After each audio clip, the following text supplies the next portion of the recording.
close your screen down? Yes, sir. Please.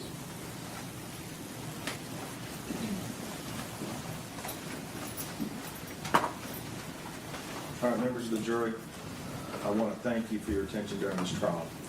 Please pay attention to the instructions I'm about to give you. We're going to hand you each a copy of the instructions. Please go ahead and do that. Madam Clerk, move that. You'll be able to take these instructions to the jury room with you. You'll have a verdict form. You'll also have information with the appropriate information. Statement of the charge. Tracy Howard Nicks, the defendant in this case, has been accused of aggravated manslaughter of a child and leaving a child in a motor vehicle in excess of 15 minutes, causing great bodily harm. You'll have an information that shows the charges and the statutes. I won't read it to you because y'all all can read it when you get back there. That's fine right now. We'll be fine with just what we have, y'all. Aggravated manslaughter in Florida is to prove the crime of aggravated manslaughter. The state must prove the following three elements beyond a reasonable doubt. Uriel Jane Shock is dead. The death of Uriel Jane Shock was caused by the culpable negligence of Tracy Howard Nicks. Uriel Jane Shock was at the time a child, and Uriel Jane Shock's death was caused by the neglect of Tracy Howard Nicks, a caregiver for Uriel Jane Shock. Every person has a duty to act reasonably towards others. If there is a violation of that duty without any conscious intention to harm, that violation is negligence. The defendant cannot be guilty of aggravated manslaughter by causing a death because of a merely negligent act. But culpable negligence is more than a failure to use ordinary care towards others. In order for negligence to be culpable, it must be gross and flagrant. Culpable negligence is a course of conduct showing reckless disregard of human life and of the safety of persons exposed to its dangerous effects, or such an entire want of care as to raise a presumption of a conscious indifference to consequences, or which shows wantonness or recklessness, or a grossly careless disregard for the safety and welfare of the public, or such an indifference to the rights of others as is equivalent to an intentional violation of such rights. The negligent act or omission must have been committed with an utter disregard for the safety of others. Culpable negligence is consciously doing an act or following a course of conduct that the defendant must have known or reasonably should have known was likely to cause death or great bodily harm. The defendant cannot be guilty of aggravated manslaughter if the killing was either justifiable or excusable homicide. I'm not going to instruct you on that because we do not have that here. I'm going to tell you to exclude that off of these instructions. Child means any person under the age of 18 years. Caregiver means a parent, adult household member, or any other person responsible for a child's welfare.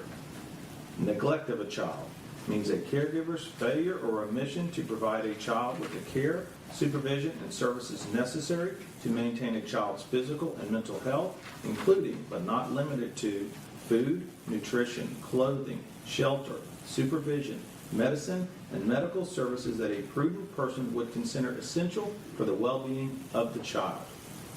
Neglect may be based on repeated conduct or on a single incident or omission by a caregiver that results in or could reasonably be expected to result in serious physical or psychological or mental injury or a substantial risk of death to the child.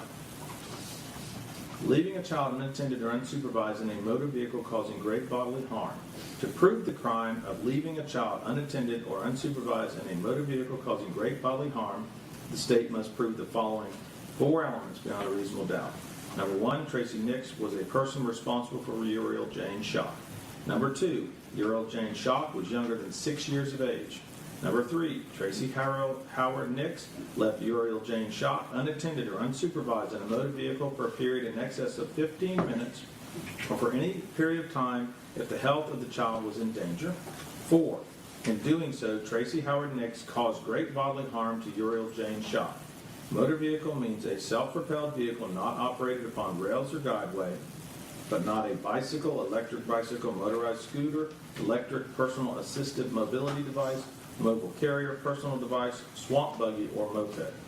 Vehicle means every device in, upon, or by which any person or property is or may be transported or drawn upon a highway. Great bodily harm means great as distinguished from slight, trivial, minor, or moderate harm, and as such does not include mere bruises. When there are lesser included crimes or attempt, in considering the evidence, you should consider the possibility that although the evidence may not convince you that the defendant committed the main crimes of which she is accused, there may be evidence that she committed other acts that would constitute a lesser included crimes. Therefore, if you decide that the main accusation has not been proved beyond a reasonable doubt, you will next need to decide if the defendant is guilty of a lesser included crime. The lesser included crimes indicated in the definition of aggravated manslaughter of a child is manslaughter. The lesser crimes included in the definition of leaving a child in a motor vehicle in excess of 15 minutes causing great bodily harm is leaving a child in a motor vehicle in excess of 15 minutes. Manslaughter. To prove the crime of manslaughter, the state must prove the following two elements beyond a reasonable doubt. Number one, Uriel Jane Shock is dead. And number two, the death of Uriel Jane Shock was caused by the culpable negligence of Tracy Howard Nicks. Every person has a duty to act reasonably towards others. If there is a violation of that duty without any conscious intention to harm, that violation is negligence. In order to convict of manslaughter by act, it is not necessary for the state to prove that the defendant had an intent to cause death, only an intent to commit an act that was not merely negligent and which caused death. I will now define culpable negligence for you. As I have said, every person has a duty to act reasonably towards others. If there is a violation of that duty without any conscious intention to harm, that violence is negligence. But culpable negligence is more than a failure to use ordinary care towards others. In order for negligence to be culpable, it must be gross and flagrant.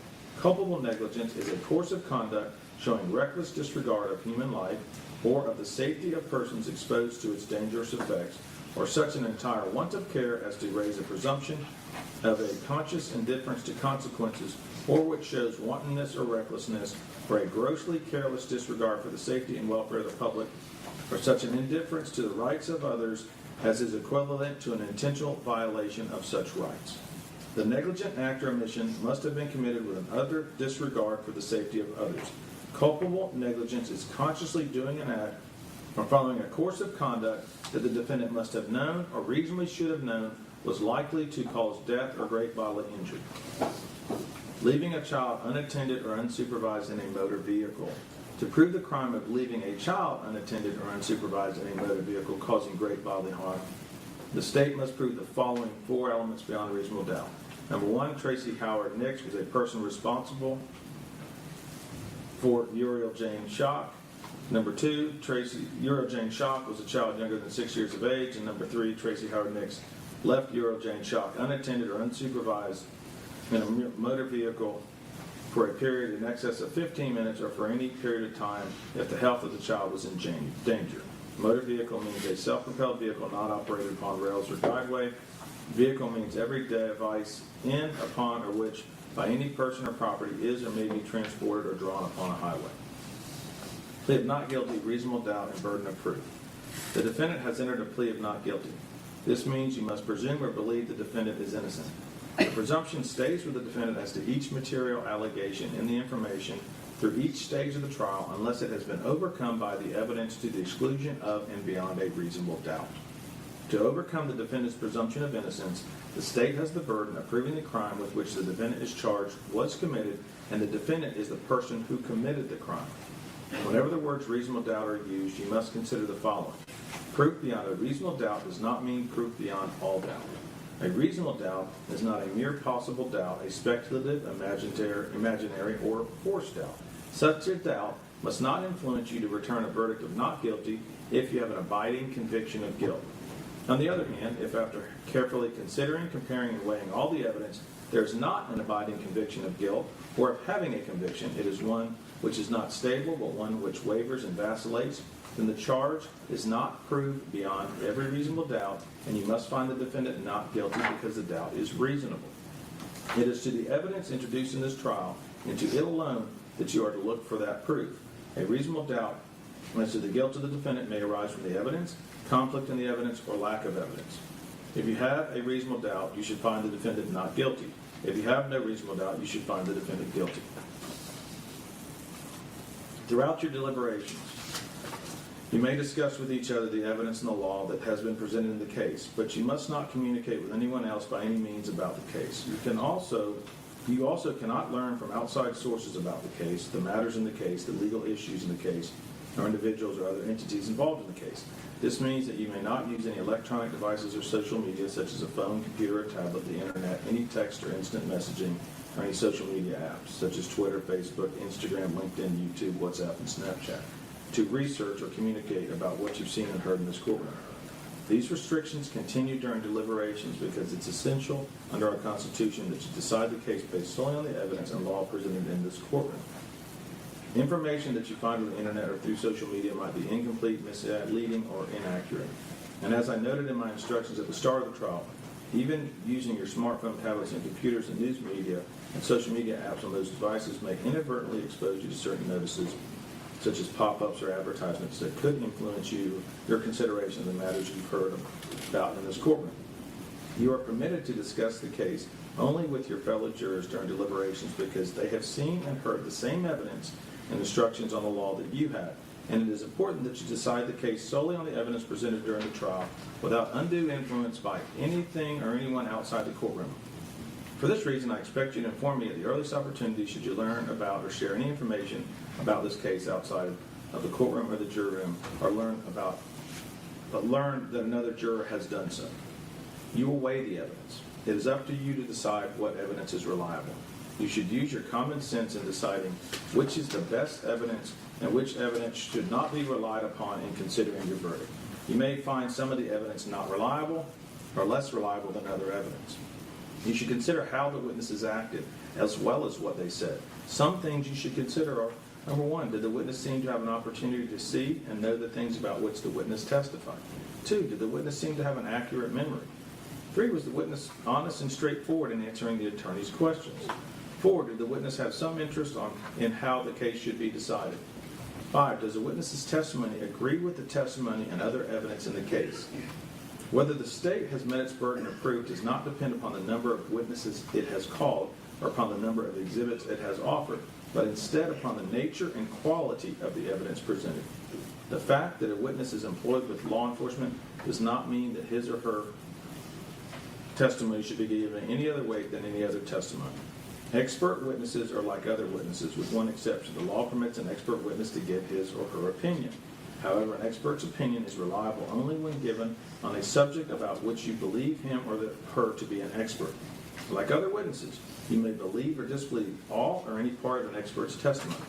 It is entirely proper for a lawyer to talk to a witness about what testimony the witness would give if called to the courtroom.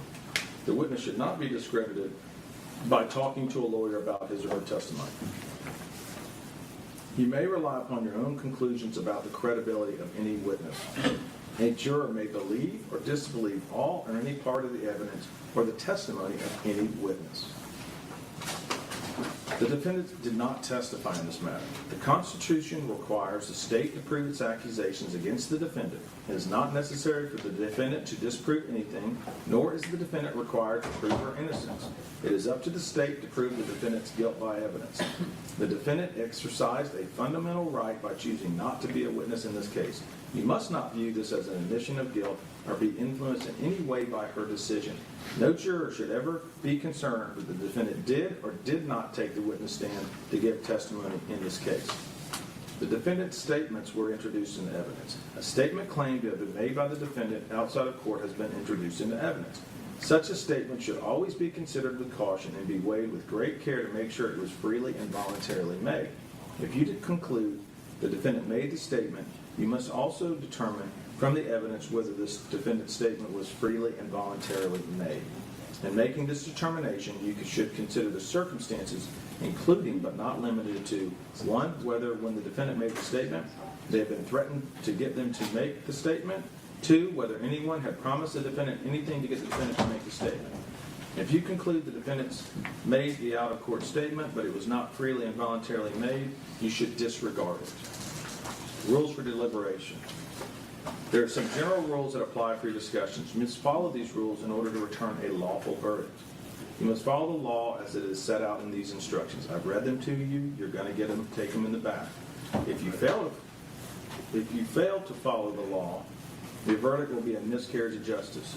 There is no reason for failing to follow the law in this case. All of us are depending upon you to make a wise and legal decision in this matter. This case must be decided only upon the evidence that you have learned, that you have heard from the testimony of the witnesses and have seen in the form of exhibits and evidence in these instructions.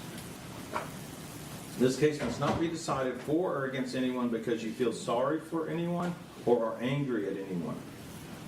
Remember, the lawyers are not on trial. Your feelings about them should not influence your decision in this case. Your duty is to determine if the defendant has been proven guilty or not in accord with the law. It is the judge's job, my job, to determine a proper sentence if the defendant is found guilty. Whatever verdict you render must be unanimous. That is, each juror must agree to the same verdict. Your verdict should not be influenced by feelings of prejudice, bias, or sympathy. Your verdict must be based on the evidence and on the law contained in these instructions that I'm giving you and that I've read to you. That is the law. I'm going to caution y'all. Deciding a verdict is exclusively your job. I cannot participate in that decision in any way. Please disregard anything I may have said or done that made you think I prefer one verdict over another. When you reach a verdict, you may find the defendant guilty as charged or guilty of such lesser included crimes as the evidence may justify, or not guilty. If you return a verdict of guilty, it should be for the highest offense on the verdict form for each count that has been proven beyond a reasonable doubt. If you find that no offense has been proven beyond a reasonable doubt, then of course your verdict must be not guilty. The verdict must be unanimous. That is, all of you must agree to the same verdict. Only one verdict may be returned as to each crime charged.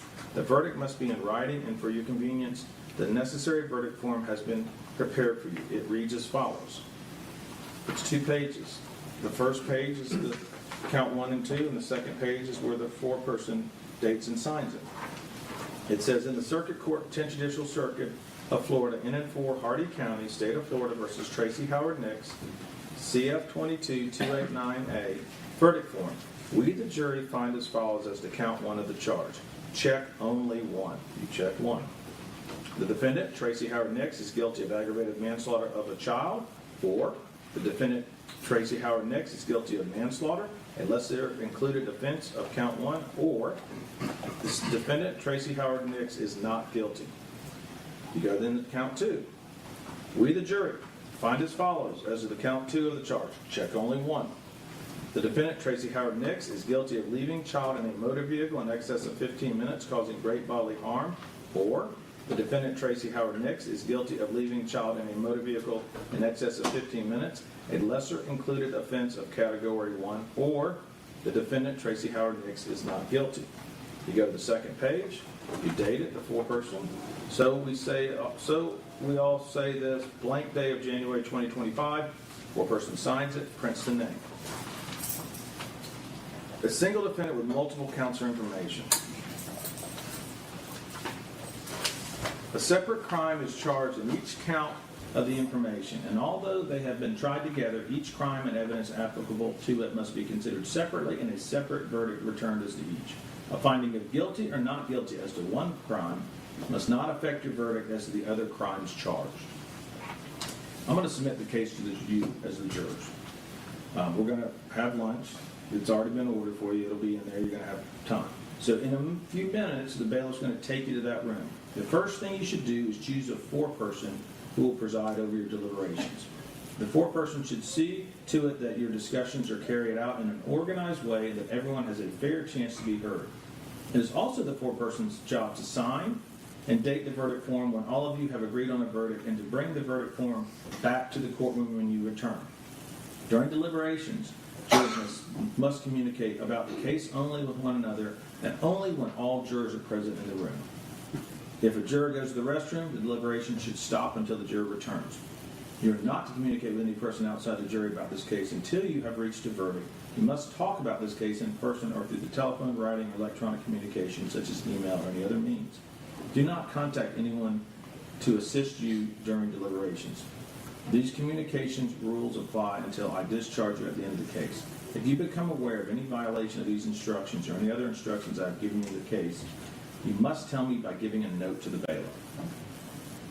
Many of you have cell phones, laptops, tablets, and other electronic devices here in the courtroom. The rules do not allow you to bring your phones or any of these types of electronic devices into the courtroom. Kindly leave those devices on your seats where they will be guarded by the bailiff while you deliberate. Do take your notes. If you need to communicate with me, send a note through the bailiff. If you have voted, do not disclose the actual vote in the note. If you have a question, I will talk to the attorneys before I answer, so it may take some time. You may continue your deliberations while you wait for my answer. I will answer any questions if I can in writing or orally here in open court. During the trial, items were received into evidence as exhibits. You may examine whatever exhibits you think will help you in your deliberations. We do have a machine for y'all to go through whatever you want or don't want to see. It's going to be there. Y'all choose what you're going to see. This is your deliberation. These exhibits will be sent to the jury room with you when you begin to deliberate. In closing, let me remind you that it is important that you follow the law spelled out in these instructions in deciding your verdict. There are no other laws that apply to this case. Even if you do not like the laws that must be applied, you must use them. For more than 2 centuries, we have lived by the Constitution and the law. No juror has a right to violate the rules we all share. All right. Let me speak to the lawyers for a minute on the record, and then I'm going to retire the jury. There's 2 people that are alternates, and since we're going to be going into deliberations, we no longer need the alternates. So I have jurors 1, 2, 3, 4, 5, and 6. The alternates are 7 and 8, and the chairs that are sitting there. And you will be released. We'll allow you to go in and get your items, and the bailiff will escort you to it. You're welcome to come back into the courtroom and wait on the verdict. You're welcome to go home, do anything you'd like. Obviously, it's your choice. The trial has been live streamed, so that's your choice, what you do. All right? We talk with the state and the county.